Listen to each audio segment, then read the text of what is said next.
AAA video games are kinda like Hollywood blockbusters. You can always count on them to come out to a lot of noise, promoted across magazines and television with a marketing frenzy. The concept of AAA is relatively vague, but 9 out of 10 times it's like, this here's a product with a lot of money shoved into it, typically in an attempt to reach a larger audience. The things you see plastered over convention centers, showing up in Times Square, or sponsoring a WWE show. Yeah! Gotta get down Final Fantasy, bro. This thing is unbelievable. AAA gaming is a term that slowly came into prominence, but was quickly adopted by mainstream audiences. These were the flagship releases by massive publishers, the ones running trailers with licensed music and dubstep. If you were into gaming, you knew when the big generic AAA was on the way. However, as we all know, just because someone screams the loudest doesn't mean they're right. Or in this case, if it's good. For every massively successful Call of Duty or big Sony release, we'd get a No Man's Sky or Homefront. One that popped out too early and was lauded as false marketing because of missing features, the other being partially responsible for an entire publisher shutting down. Rest in peace, THQ. At least someone's making 40K Space Marine 2. The thing is, when these AAA games fail, it's not just a blip on the radar, it becomes a spectacle. In the modern era where sharing clips is a thing, if you're on any kind of social media, the amount of X is bad and here is why that absolutely floods the airwaves can be really overwhelming. A lot of this turns into rage bait for clicks. Certain games become the punching bag of the week, and it's honestly a little sad. Some titles deserve it, others absolutely don't, and in some cases, you'll never hear the end of it. Am I still upset about Aliens Colonial Marines? Yeah, only a little bit. Be it broken, unfinished, or plain old not fun, there's plenty of stinky AAAs over the last several decades for a whole video now. So let's do this thing after you download the day one patch. So yo, it's Austin, and today we're gonna be talking about bad AAA video games. Now, I normally try to be like neutral or at least positive on a lot of these things, but recent times have told us that some topics just won't go away. Growing up, it was a lot less obvious when something was gonna be a huge bomb because we didn't really have good ways of sharing clips of things just falling apart at the seams. Though I for sure remember the first time I had buyer's remorse. What was yours? I think mine was Shadow the Hedgehog? No. Assassin's Creed 1, maybe. I'm not gonna explain. There are several bad AAA games out there, and we're gonna be tackling a lot of them, but before we get started, we need to talk about today's sponsor, Displate. You see this? This thing's dope. Displate are high-quality premium metal prints that look fantastic on your walls and are super easy to swap out with their magnet mounting system. They've got official license prints from things like Star Wars, Transformers, Marvel, DC, Dark Souls, NASA, Dungeons & Dragons, you name it. They've got a selection of 1.3 million different designs by 40,000 different artists, and you'll be able to get anything delivered your way between 4 and 5 business days. There's also a really nice selection of non-licensed art done by really talented artists, stuff that'll fit any room. Landscapes, movies, anime, cats. Who doesn't love cats? Their magnet mounting system's really easy to use. You just gotta clean the wall, peel the sticker, press the magnet heart on the wall, and bam, you're able to swap out displates in a jiffy. Yeah, that Japanese Spider-Man, he's staying there forever. Displate's prints are great quality, they're a great alternative to paper and canvas-based prints, and there's tons to pick from for whatever interests you got. So use the link in the description and get 20% off 2 to 3 displates and 30% off 3+ displates with my code ERUPTION. Go do that. I'll be buying some more from my place, and y'all should do the same. Click the link down in the description today. Thanks to Displate for the sponsor, but for now, we need to get to talking about some bad video games of the AAA variety. I talked about this briefly in my AAA from yesterday video, but it's kind of hard to pinpoint when exactly that term came into prominence. The Super Nintendo and Sega Genesis had their fair share of clearly higher budget video games, but I think it really came into fruition around the 5th generation of consoles. A lot of people seem to think that titles like Final Fantasy VII, Shenmue, or Metal Gear Solid would be some of the first to really take on the name AAA. I wouldn't disagree, and while there's plenty of Shenmue haters out there, I'm not one of them. Most of these turned into classics over time, and obviously that's not the case for every big and expensive game out there. Technically, if we're just looking at budgets, E.T. on the Atari 2600 would probably be the first major stinker, but in a more modern sense, it would probably be something like Jurassic Park Trespasser. That's right, dinosaurs, and not of the Chris Pratt variety. I'm talking 90s CG Dino Buddies.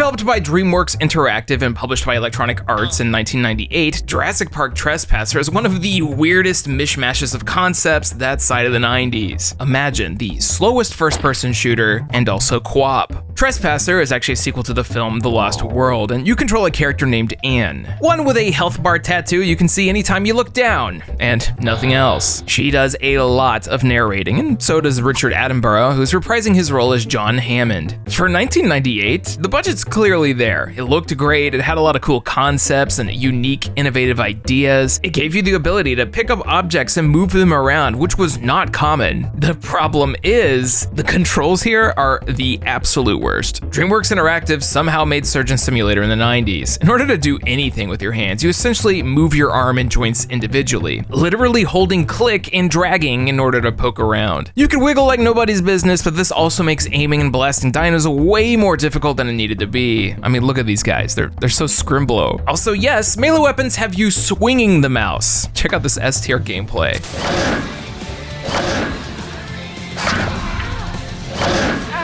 Movement is so slow, and in trying to keep things realistic, you're gonna have to suspend your disbelief. Everything regarding the controls is awful. Trying to input numbers onto a keypad is like I'm playing a game from a different decade. Supposedly, DreamWorks Interactive was not only rushed to market, but also went way over budget. There's a lot of cool gameplay elements that were ahead of their time, which doesn't help the fact that this thing was really difficult to run on old school PCs. Anyways, this thing sold about 50,000 copies and was a massive failure in both reviews and sales. Kinda sad when your game is mostly known for what you see when you look down, but at least that was also groundbreaking. Very unlike those Mortal Kombat spin-offs. When you think of game franchises that have had a hard time adapting to the third dimension, you probably don't think of Mortal Kombat. However, it took Midway a hot minute. MK1 through 3 put them on top of the world with the only fighting game franchise to rival Street Fighter in popularity, heck, even exceed them in some areas. Let's just say we didn't see Ryu hanging out before the Supreme Court. Mortal Kombat 4 was seen as okay, but Mythology, Sub-Zero, and Special Forces were rough. Sub-Zero is this hybrid platformer fighting game that tried its best to mash the two ideas together, but feels terrible in execution. The beat-em-up mechanics don't work well with the Mortal Kombat AI, the instant kill traps are annoying and only serve to waste your time, and the overall idea is just bizarre. I get that some of the combos you learn required you to press back, but having to specifically press a button to turn Sub-Zero around just feels unintuitive. Despite that, I'd still say Special Forces is worse. What happens when you take Jax and put him in a third-person action-adventure game against Kano? The Black Dragon died with Kano. Never! Where was all the guys?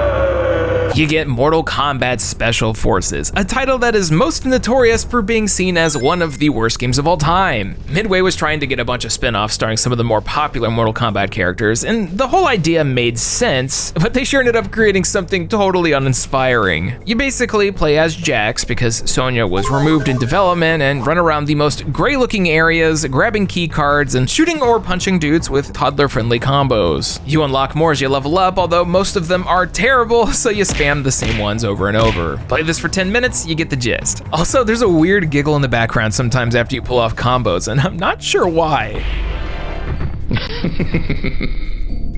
Special Forces was perceived so poorly that Midway straight up paused all production of the Mortal Kombat franchise until Deadly Alliance came out, which is such a far cry from the popularity and near AAA status it had in the arcades. Probably would have been better with some of those MK4 cutscenes.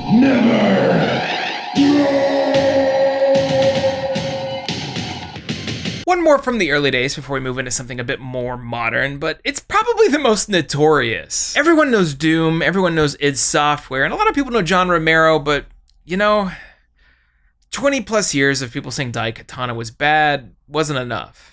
I've heard the legends, endless amounts of people telling me this thing sucks, the big one, but there's nothing quite like actually trying to play Dai Katana. John Romero's about to make you his bitch suck it down, and yeah, that's actually true because navigating this thing's level design is a nightmare. I will say it is ambitious. Developed by Ion Storm, a studio put together by Romero and Tom Hall, this wanted to be a story-heavy first-person shooter, one that had you traveling through time using different eras of weapons and getting stronger with RPG-light stats. One moment you're you're blasting bugs with Quake-style explosives, and the next you've got a blade, the Dai Katana, and you're slashing through endless beefy monsters. But despite being a relatively creative concept with clear influences in top-tier games like Chrono Trigger, Dai Katana just feels rough. It's easy to lose track of what you're supposed to do, your companions are useless, and have the Persona Pro Tag problem where if they die it's game over. It's generally a challenging time with lots of monsters and level traps set up to kill you quickly, and even on easier difficulties like Ronin, it'll, well, do the marketing campaign. On top of that, this thing was falling behind other competitors in the market due to having a long and troubled development cycle, coming out all the way in 2000 when you could be playing something like Hitman or Deus Ex developed by their sister studio. Now take everything I've said so far, move it from the PC to the Nintendo 64, and you've got a recipe for something that's been heralded as one of the worst video games of all time. And I don't blame them. Dai Katana had a very loud and frankly brash marketing campaign with a lot of big promising names behind it, which really helped to elevate it into the next Ether or a proto AAA type of release. It just failed to hit expectations in every way. It's honestly a shame because the idea of what they wanted to do was awesome. You put time travel in a video game, I'm in. You put Cyberpunk Japan, I'm double in. And if it's a Twitch shooter, take my money. All 97 cents. John Romero's Dai Katana, for what it's worth, even after all these years, is still something that's hard to wrap my head around. But it is at the very least interesting. I was surprised with how weirdly unintuitive the stage designs felt by people who made good games was. I mean, heck, Ion Studios' Dallas Next title, Anachronix, was way better, although totally different. Dai Katana is a cool concept, even if the story's a total mess. I can't recommend the PC or N64 version of this, but hey, maybe try the Game Boy Color one. Yep, this exists. It's a Zelda clone and vastly superior, though that's not very hard.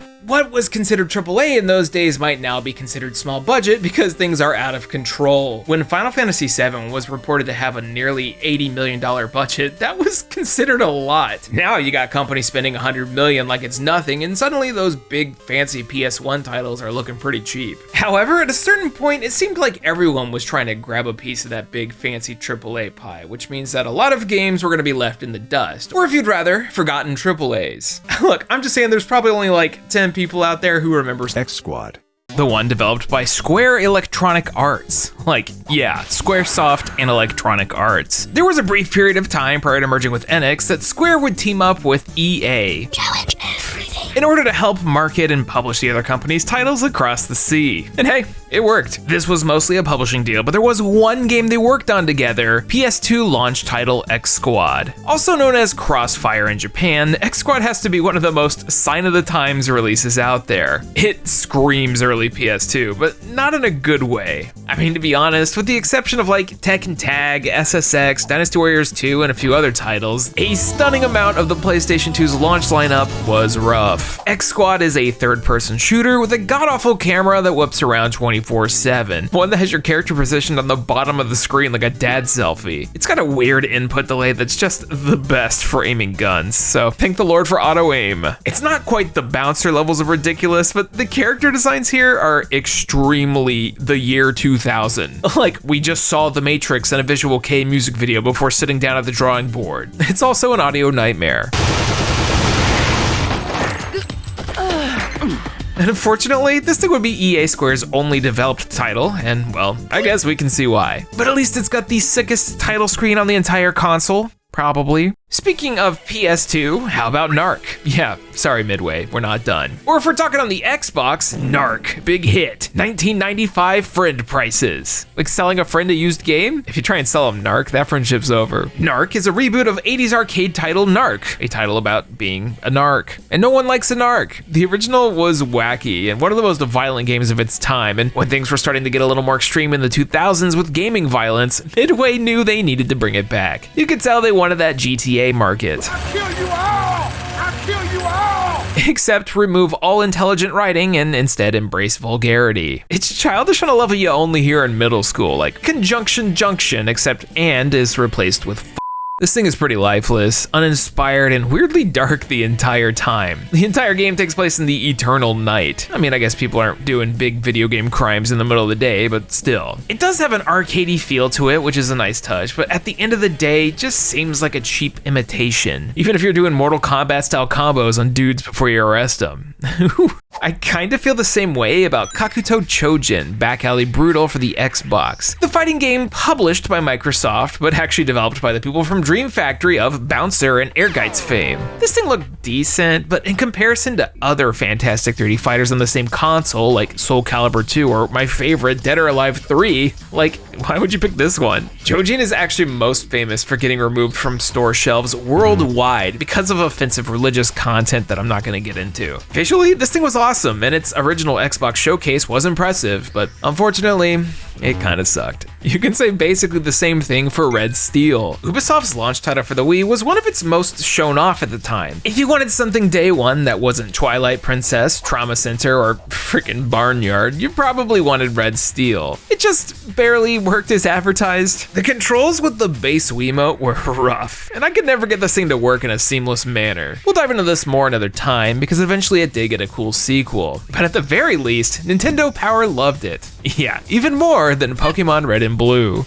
Most of these came out with no fanfare to little or no consequence, and with the exception of Midway, all of the developers and publishers were still around, with those titles just kind of like pushed into the corner. That is, unless your name is Eidos and you order a developer to rush a game to market to coincide with the release of a film. I don't think it would be possible for, well, Embracer now, to make a worse Tomb Raider game than Angel of Darkness. I think everyone's trying to forget this one. Tomb Raider Angel of Darkness nearly ruined Lara for an entire generation. Core Design's final entry in this series was ambitious and supposed to be part one of a new trilogy. They put more effort into the narrative front, the atmosphere and the music were there, and Lara Croft never looked so good. Except with maybe that one magazine cover. Yo, Metal Gear Solid 2 in action. Weirdly, this one wanted to tone down all of that, and it was the right move. The idea for what a new Tomb Raider should have been was simple. Have a cool badass woman raid the tombs, shoot some bears, and do the Indiana Jones thing. Frankly, the story setup was good. You spend a lot of time in urban environments. The interactions between characters were more than we'd seen before, although there's a bit more inner monologue tutorials than I remember. You can also use the mouse to steer me left or right. To get off, press the left cursor key. Now press the jump button. The problem was, Angel of Darkness felt awful. I'm not really sure what happened, but everything about the movement and camera controls was like a full step back. It was slow. And in 2003, when this came out, PlayStation 1 movement Tomb Raider just wasn't acceptable anymore. And frankly, this wasn't even as snappy as some of those. Then there's the introduction of another playable character, Curtis, and it becomes evident that combat in Angel of Darkness ain't all there. It's underwhelming. A ton of advertised features from the original trailers were half-baked or straight up not implemented. They did a decent job fleshing out the story, but the gameplay suffered immensely. I mean, by the time this came out, Splinter Cell was already a big hit, so the stealth mechanics felt archaic. You gotta wonder what happened, considering the original trilogy made by Core are pretty highly regarded. And it becomes obvious when you look at the release dates that this thing was rushed out the door in order to coincide with the second Angelina Jolie film. It suffered as a result. After Angel of Darkness critically bombed, Core was taken off of Tomb Raider and it was given to Crystal Dynamics, and the original team would be shuttered in 2010 after over 20 years in the business. It's a sad story really, but when it comes to big AAA bombs in the mainstream, at least for me, this is the first thing that comes to mind. Also yeah, Curtis and his 2002 Soul Patch scream, "I'm the lead singer of Godsmack." Angel of Darkness is incredibly disappointing, and I think there's a whole category for that. There's bigger expectations for a AAA release as opposed to your standard lemonade stand video game. Like, you're not expecting some kid and his parent to blow you away with a packet of Kool-Aid. So when it comes to something like Insomniac's Overstrike, the expectations are there, which makes it being mid even worse.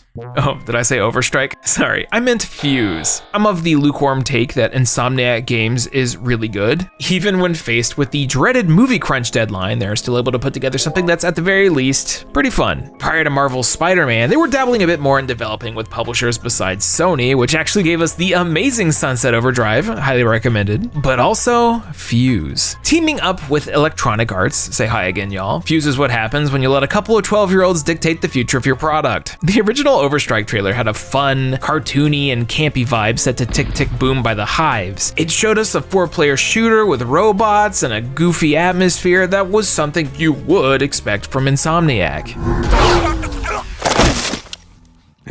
Then after a focus test, EA and Insomniac decided to pivot direction into something more modern, which I guess meant soulless. Now Fuse, it was serious all the time, and any sense of personality was yoinked away. The game itself wasn't terrible, it was just extremely bare bones and tonally dry as heck, the complete opposite of what that developer was known for. It became yet another third-person shooter in the trenches of the 7th generation. And trust me, we'll be coming back to that. Oh, and EA literally shut down the multiplayer servers a week before me and my editor picked up the game to try out for fun a while back, so now you can't even play the game as intended. So, thanks EA. Even then, the campaign's only like 7 hours long, so there wasn't much to Fuse. I still think Overstrike had potential to be a decent game, especially if they let Insomniac roll with the wacky guns, but it didn't happen. However, if you're running a single-player campaign that's even shorter, you could always pick up Homefront, the game most known for putting THQ in the hole alongside that U-Draw tablet. Remember that thing? Me neither. Homefront is an interesting concept. If you looked at the majority of first-person shooters from the time, a lot of them took place in countries outside the United States or on some fictional space station or whatever. You never really saw them in American suburbs. So Chaos Studios and THQ teamed up and spent a metric butt-ton on a game doing exactly that. It just kind of comes off as edgy. We're supposed to be fighting for these people, not hiding behind them. Who the hiding? Also, it had technically already been done with Turning Point Fall of Liberty, which immediately has more impactful imagery. It's not good, but still. Homefront was a very Call of Duty inspired first-person shooter where you play as Guy in the Resistance, fighting against Korea. And that's really all we get. There's some meat and potatoes in the concept for sure. It might just help if the first thing I saw in actual gameplay wasn't an advertisement for White Castle, or Pabst Blue Ribbon, or Full Throttle energy drinks, or freaking Hooters. I guess in order to make this relatable and show off that, oh no, America got invaded, it was by showing corporations. American immersion, yeehaw! You can smash through Homefront in about 3 hours, not even kidding, but the multiplayer is the thing people were talking about back then. It's still online these days, but I mean, you know how these things go. At least there's a few dedicated servers. The gameplay is really nothing to write home about. It feels like a collection of tropes and a more basic version of better games. If you're trying to make a cool single-player campaign, you gotta do a little bit more than that. Also, what's wrong with this kid's face? Why does he look like Eric Sparrow?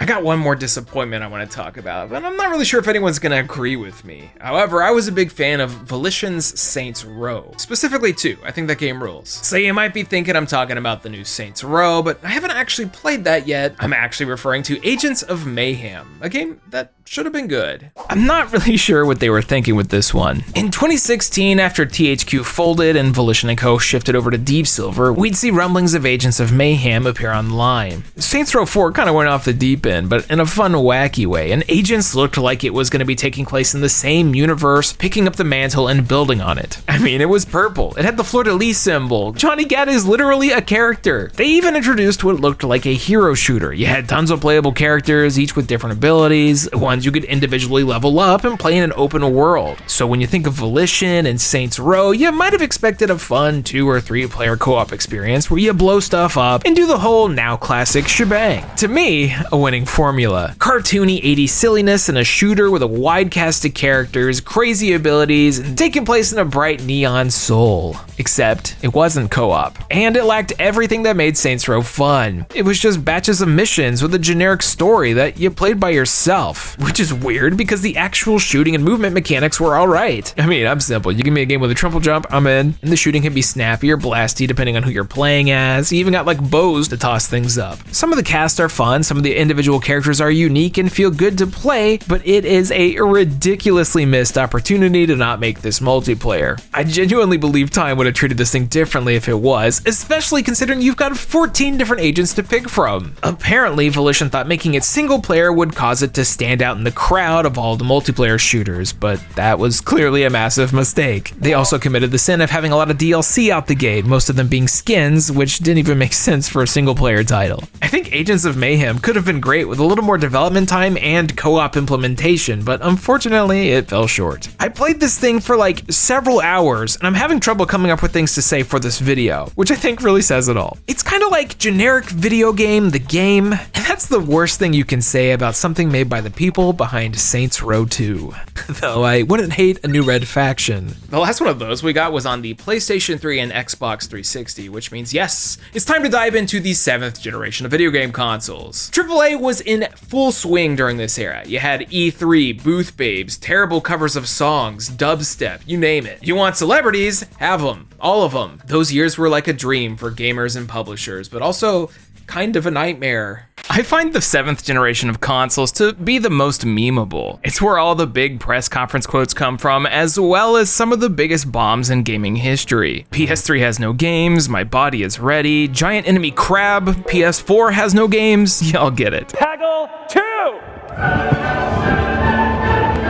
With all these publishers doing their best to try and push stuff into that AAA territory you were seeing with Halo and Rockstar titles, a striking amount of these would miss the mark. What was supposed to be the savior of the PlayStation 3, Lair, ended up performing so poorly that it closed down one of my favorite studios, Factor 5. I think Lair could have been decent too. It's a dragon game. Who doesn't love dragons? But Sony required them to use 6-axis controls out of the gate. Couple that with its terrible performance issues and well, down you go. They ended up patching in analog controls down the line, but it was too late. Speaking of dope studios getting shut down after releasing a PlayStation 3 exclusive, Haze. Free Radical's been through the ringer over the last 2 decades, but Haze was one of the many self-proclaimed Halo killers. Everyone wanted a piece of that console FPS pie, but typically you wouldn't put out something that runs like this. Haze was basically, what if we made the concept of They Live a video game, but instead of rowdy Roddy Piper and a cool pair of glasses, you just got off the nectar. Haze is very yellow and not very good, but I'm just happy that Embracers trying to bring back Time Splitters. This whole generation was packed with lackluster AAAs to the point where you could blindly throw a dart and hit something relevant. Call of Juarez Cartel, Sonic the Hedgehog 06, Inversion, Fracture, you probably haven't even heard of a lot of them. Although I'd be surprised if anyone following news back then wasn't aware of Aliens Colonial Marines, the game where xenomorphs didn't work. As a massive Alien fan, this one stung, and still does. Though it's crazy that several years later, a modder found a way to fix the aliens by changing a small thing in the game's code. It's wild, which I guess, yeah, bad AAA licensed games are a dime a dozen. Be it one of the many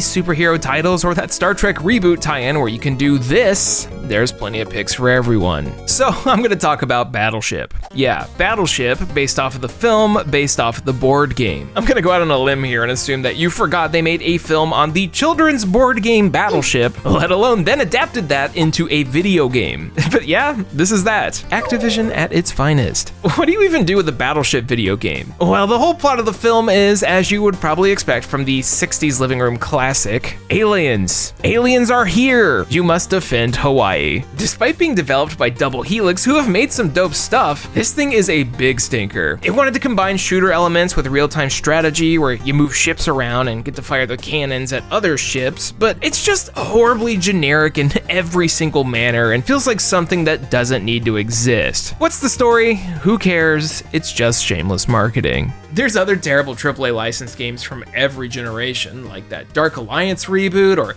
Into the Matrix. I want to move on to the 7th gen AAA bomb. No, not Duke Nukem Forever. I'm talking about everyone's favorite, Too Human. Too Human was supposed to be a huge deal. It was the latest and greatest title by Silicon Knights, the team behind Legacy of Kain and Eternal Darkness, Sanity's Requiem. There's a lot of effort here. It showcased a mix of Norse mythology with sci-fi. It had a lot of cutscenes and what looked like a deep class system. Too Human was something that, as a teenager, I was totally interested in. But what I didn't know was that it was in development hell for a long time, being worked on all the way in '99 for the PlayStation 1. The final result was a title that wasn't just lackluster, it got them sued. Silicon Knights got tied up in a lawsuit with Epic Games on their usage of the Unreal 3 engine, and after a 5-year battle, they were told to destroy every copy of Too Human and X-Men Destiny. Yeah, that's unfortunate. Too Human is a third-person action RPG that tried its best to put an emphasis on combat and customization. There's multiple classes to pick from, different weapon styles, tons of armor and things to collect, and a decent skill tree. It also looks like the epitome of 7th gen grade Raisin Browns. Two Human's not an interesting game to look at, and it feels like the concept started and stopped with machinery, but even something like 40K has more variety. The implementation of Norse mythology into creatures and armor is a nice touch, but it hardly stands out, especially since the gameplay UI is a random collection of lines that move slightly to throw you off. Small things just feel broken. Favoring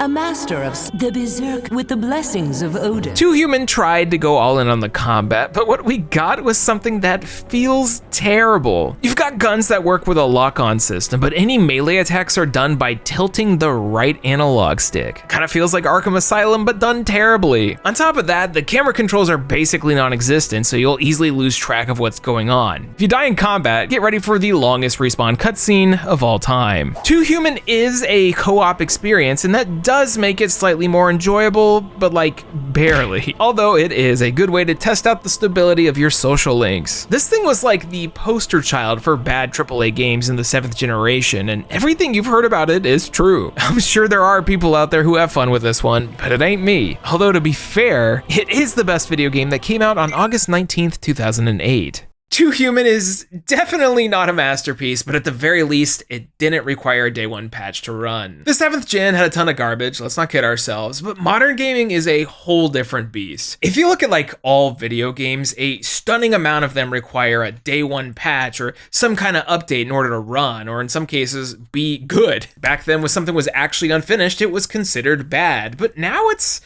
expected? I'm on two minds of this. For starters, modern video games are hard to develop. The amount of features and expectations these things have is off the charts when compared to 10 years ago. The budgets are out of whack, and working conditions wildly vary. At the same time, publishers also seem to have unrealistic expectations on how quickly things can be accomplished. It's why when companies put out games that branch into that quadruple A territory like Sony and From Software, people pay attention. That's why when No Man's Sky came out, it was put under this crazy microscope where people quickly found out it wasn't what was advertised. Both this and Final Fantasy XIV are the best examples of a title coming out to tons of criticism to then have an underdog comeback story of a lifetime. Now, both of these are considered some of the best of their respective genres, but this absolutely shouldn't become the standard. It has unfortunately led to video games being a total mess at launch. In the PlayStation 3 era, good or not, you were expected to be fine off the disc, but the day one patch has become the standard now. It's probably due in part to production times and to ease the downloading of content, but there's a ridiculous amount of games that are near unplayable off the disc. Anyone around for Assassin's Creed Unity knows exactly what I'm talking about.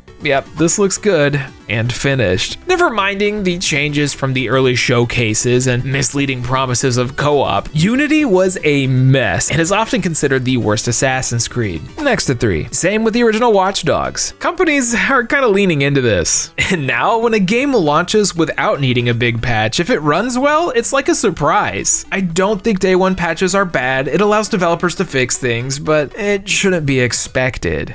At some point, digital stores might be shut down on certain consoles, leading to these updates being totally unavailable. So like, theoretically, one day you'll put Pokemon Scarlet and Violet on your Switch and be stuck with that stinky 1.0 release, and considering how much we've seen it improve with the updates, no one should have to deal with that. Other examples include Cyberpunk 2077, Fallout 76, Master Chief Collection, Star Wars Battlefront 2, insert WWE game here, Sea of Thieves, Street Fighter V, Mass Effect Andromeda, Arkham Knight on PC, you get the point. There's countless others for just performance, but we would be here forever, and that's boring. Besides being broken and unfinished, there's also over-monetization. Skins used to be a thing that was just included, but now everything costs money. Thankfully, loot crates seem to be going away due to legal issues, but games' reputations have been destroyed by this. It's a little hard to come back from that one. Long gone are the days of slapping a cartridge or disc into a console and turning it on within seconds, and while that kinda sucks, that's just how it is. And now we've reached a point where high-profile publishers are releasing early access titles too, in an attempt to have a community alongside development.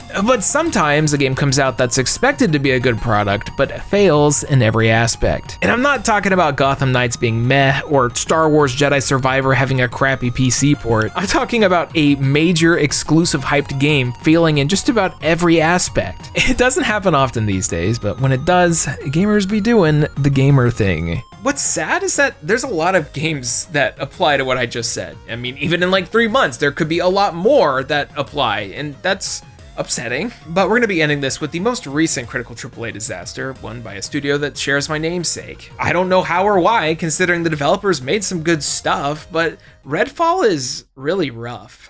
Redfall makes me sad. The developer, Arcane Austin, has made several killer apps in the past, and I had no idea how this one happened. When Microsoft purchased Bethesda a few years ago and acquired Arcane, I kinda assumed they'd get that leeway and support to put out bangers. But it's been mixed so far. Tango Gameworks' sudden release of Hi-Fi Rush was a lot of fun, but Redfall just kinda flopped out to no excitement and a plethora of negative reviews. The previews even saw journalists being like, and formal press showcased just how broken it was. The first trailer had a decent thing going on. It was colorful, had personality, and was memorable enough for me to remember, although I don't think it was very clear on what Redfall was trying to be. For those who don't know, Redfall is very much a Borderlands or Dead Island type of affair, just one with vampires. You pick one of 4 characters, each with a different moveset and ultimate abilities, exactly like Borderlands. You walk around doing missions in one of 2 locations, very much like a game from 10 years ago. But it also fails to innovate on any of that. It has even less in some regards. The balance of guns dropping doesn't seem to make any sense, and at least in my experience, the amount of enemies spawning is so low you'll barely be fighting anything. Like, seriously, I played this with a group of 3 other brave souls, and we could barely find anything to shoot. Just walking from point A to B for several minutes at a time without doing anything. Kinda similar to Bullet Witch, actually. Beyond missions, there's vampire nests to go into, and when you think nest, you think of like a lot, right? Well, what if I told you we went through an entire nest with only 6 spawns? Seriously, it was hard to get footage of me shooting things. I have never had that issue. It seems like there's a lot of weird issues with multiplayer, like enemy scaling, and we figured that it's because the engine straight up can't handle it. I'm running this thing on a 9-core processor in a 3080, and anytime a couple enemies would be on the screen, the frames would drop.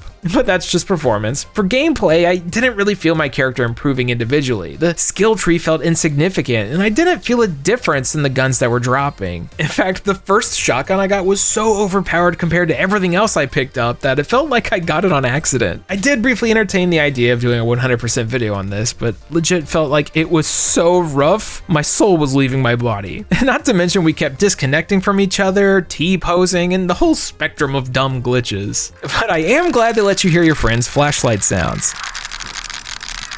Redfall is not good. And to top it off, a few days after launch, Phil Spencer came out and was like, yeah, I don't know what happened there, but we're gonna give it the Sea of Thieves treatment. And I think that's a really bad way for Microsoft to run their games division, especially since they're now in charge of so many good studios. I'm sure in time we'll figure out what happened with this one, but I'm not gonna speculate. As it stands, Redfall is just the latest in the plethora of bad AAA games we've seen in the last few years. It joins the ranks of so many unfortunate titles before it, and I hope Arcane can turn this around, because I love me a good old looter shooter. But rest assured, we can all sleep soundly knowing that Redfall, despite being the first video game to make me disassociate, is better than God Hand.